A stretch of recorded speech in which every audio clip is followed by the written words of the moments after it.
رؤوس اور رؤوس کے درمیان ہے. تو دو گروہ ہیں جن کے رؤوس پر جو ہے نا سہام برابر نہیں بٹ پا رہے ہیں. تو اب ہم ان رؤوس اور رؤوس کے درمیان نسبت دیکھیں گے. اگر دونوں کی نسبت تماثل کی ہے تو کسی کو اٹھا کر کے مبلغ میں اوپر اصل مسئلہ میں ضرب دیں گے. تداخل ہے تو بڑے والے کو اصل مسئلہ میں ضرب دیں گے. توافق ہے تو پہلے ایک کے وفق کو دوسرے کے پورے میں ضرب دے کر کے جو حاصل نکلے گا اس کو اصل مسئلہ میں ضرب دیں گے. اور اگر دونوں میں تباین ہو تو ایک کے پورے کو دوسرے کے پورے میں ضرب دے کر کے حاصل ضرب کو اصل مسئلہ میں ضرب دیں گے. چاروں ہو گئے. اب ہم لکھیں گے اور ترجمہ کریں گے. چلیے. اما الاربعہ فاحدها ان يكون الكسر على طائفتين او اکثر. پہلا چاروں میں پہلا جو سب کو ساتھ لیں گے تو چوتھا ہوگا. پہلا یہ ہے کہ کسر دو گروہ یا زائد پر ہو, دو گروہ یا تین گروہ یا چار گروہ پر ہو. ولكن بین اعداد رؤوس مماثلۃ, لیکن ان کے اعداد رؤوس میں کیا ہو. مثال کے طور پر 4 بیٹیاں اور 4 جدات, 4 بیٹیاں اور 4 جدات برابر ہے. کسی کو اٹھا کے ضرب دے دیجیے. فالحکم فیها ان یضرب احد الاعداد فی اصل مسئلہ. اس میں حکم یہ ہے کہ ان دونوں اعداد میں سے کسی ایک کو بھی ضرب دے دیں. کہاں؟ اصل مسئلہ میں. چلیے ہم اس کو لکھتے ہیں. اگر کسر 2 یا 2 سے زائد گروہ پر ہو, کسر ہو کا معنی برابر نہ پڑ سکے, تو دونوں اعداد رؤوس کے مابین نسبت دیکھیں گے. ٹھیک ہے. اگر تماثل ہو تو کسی بھی ایک نمبر کو, ایک عدد کو اصل مسئلہ میں ضرب دیں گے. حاصل ضرب اصل مسئلہ ہوگا. حاصل ضرب اب اصل مسئلہ ہوگا, یعنی اب اس سے بانٹیں گے. میں نے لکھا ہے اگر کسر 2 یا 2 سے زائد گروہ پر ہو تو دونوں اعداد رؤوس کے مابین نسبت دیکھیں گے. کسی بھی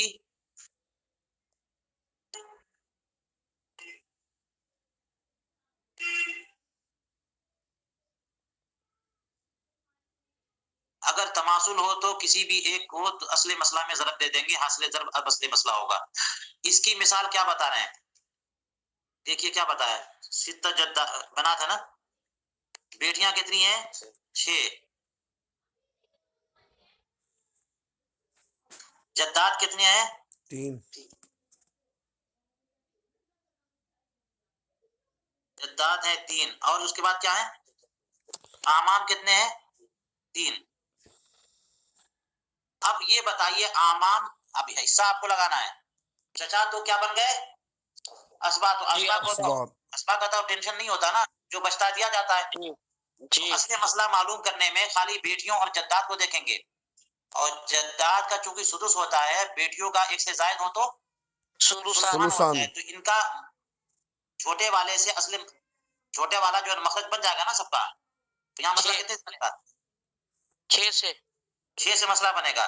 جب 6 سے مسئلہ بنے گا تو بیٹیوں کا 2 ثلث 6 میں کتنا ہوگا 4, اور دادیوں کا 1 ملے گا, اور 4 اور 1 5 ہو گئے تو بچا کتنا, تو چچاؤں کا 1. اب دیکھیے ہر جگہ مسئلہ ہو رہا ہے. اصلی مسئلہ 6 سے بنا کر کے آپ نے 4 بیٹیوں کو دیا, دادیوں کو 1 دے دیا, اور چچاؤں کو 1 دے دیا, ختم معاملہ. لیکن اب یہ 4 6 بیٹیوں پر بٹے گا کیسے. اسی طرح سے 1 ملا ہے, 3 جدات ہیں, 3 کو 1 بٹے گا کیسے. 3 چچا ہیں, 1 3 کو بٹے گا کیسے. ہر جگہ کسرہ ہے نا. تو اب دیکھیے پہلے کیا کام کریں گے کہ ہمیشہ پہلے نسبت آپ کو رؤوس اور سہام میں دیکھنی ہوگی. 3 قاعدے ہم نے پہلے کے ہی پڑھے نا. کون سی نسبت دیکھنی ہوگی رؤوس اور سہام میں. تو اب دیکھیے یہاں پر رؤوس میں بیٹیاں کتنی ہیں 2 ہیں, اور ان کو نہیں بیٹیاں تو 6 ہیں جی اور ان کو حصے کتنے مل رہے ہیں؟ تو 4 اور 6 میں کسر ہو رہا ہے، تو اس کا وقت کیا لیں گے؟ وہ جو ہے 2 بار میں 4 کو کاٹ رہا ہے اور 6 کو کتنے بار میں کاٹ رہا ہے؟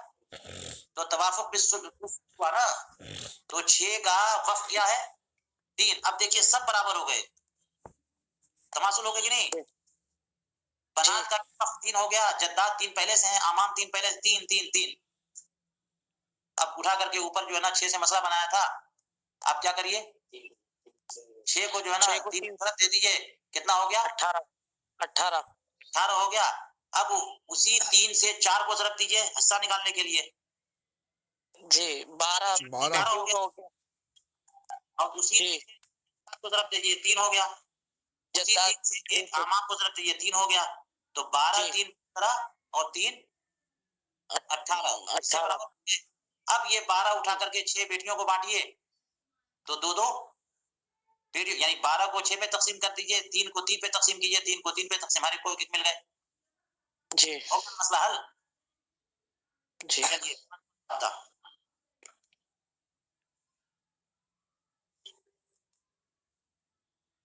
وَالثَّانِي أَن يَكُونَ بَعْضُ الْأَعْدَادِ مُتَدَاخِلًا فِي الْبَعْضِ، وہی بات ہے کہ سہام اور سہام نہیں بلکہ رؤوس اور رؤوس میں اگر کسر ایک سے زائد گروہ میں ہوتا ہو تو رؤوس اور رؤوس میں نسبت دیکھیں گے، رؤوس اور رؤوس میں نسبت اگر تماثل کا ہے کی ہے تو آپ پڑھ چکے، اور اگر تداخل کی نسبت ہے تو میں نے بتایا تھا کہ بڑے والے عدد کو دیکھیے کیا بول رہے ہیں، ان یکون بعض الاعداد متداخلا فی البعض، ان میں بعض میں متداخل ہو، تداخل والی نسبت ہو، فالحکم فیها ان یضرب اکثر الاعداد فی اصل المسئلہ، تو اس میں حکم یہ ہوگا کہ ان میں ان اعداد میں بڑے والے عدد کو ضرب دیں گے کس سے؟ اصل مسئلہ سے، اصل مسئلہ سے۔ یہ ضابطہ بہت آسان ہو چکا ہے لیکن میں سب لکھتا ہوں پھر آپ کے سامنے۔ اور اگر رؤوس اور رؤوس کے مابین تداخل کی نسبت ہو تو بڑے عدد کو اصل مسئلہ میں ضرب دیں گے، اور حاصل ضرب اب نیا اصل مسئلہ ہوگا، اب اصل مسئلہ ہوگا۔ اس کی مثال کیا ہے جی؟ چلیے اس کی مثال آپ لکھیے، اس کی مثال انہوں نے دی 4 زوجات، کتنی ہے؟ 3 جداد ہیں، 4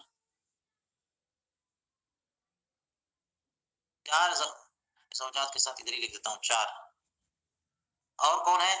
جداد 3 3 ہیں، جداد ہیں، 3 جداد ہیں، اور کون ہے؟ 12 چچا ہیں، 12 ماشاءاللہ بڑی زبردست نسل ہے۔ تو اب جو ہے نا اعمام کا معاملہ پھر کیسے مسئلہ بنے گا؟ اسبات ہو جائیں گے، مسئلہ وہی کیسے بنے گا؟ امام اسبا ہو جائیں گے، نہیں وہ زوجات، ہاں زوجات جو ہے نا، زوجات بیٹیاں نہیں ہے، سمن، کا تو ربو ہو گیا نا، حضور سمن، دوسرے گروپ سے ہوا تو بس مسئلہ 12 سے بنے گا، مسئلہ کتنے سے بنے گا؟ 12 سے۔ تو دوسرے گروہ میں کون ہے؟ جداد ہے نا، جداد کا کتنا حصہ ہوتا ہے؟ جی جداد ہے حضرت، جداد کا سدس ہوتا ہے، اس سے کم زیادہ نہیں ہوتا ہے۔ تو بیویوں کا جو ہے نا وہ ربو ہوتا ہے اگر اولاد نہیں ہے تو، اور یہاں پہ اولاد تو نہیں ہے، اولاد نہیں تو ہے، ربو کا ٹکراؤ سدس سے ہو گیا، مسئلہ کتنے سے بنے گا؟ 12 سے مسئلہ بنے گا، 12 سے ربو دیں گے تو بیویوں کو کتنا ملے گا؟ 3، 12 کا ربو کتنا ہوا؟ 3 12 ہے نا، ذرا حساب میں دماغ لگائیے، دماغ والا کمپیوٹر کیلکولیٹر، 3 اور جداد کا سدس ہے تو 12 کا سدس کتنا ہوا؟ 2، 12 سے 2 ہوا نا سدس، تو 3 5 تو بچے کتنے؟ 7، تو اعمام کو 7۔ اب دیکھیے ہر جگہ مسئلہ ہو رہا ہے، تو 3 2 5 اور 7 12 کو ان چاروں میں ان تینوں گروہ میں بانٹ دیا، معاملہ تو ہو گیا، لیکن جب ہر ایک کا شیئر ان کو بانٹنے لگے تو مسئلہ ہو گیا،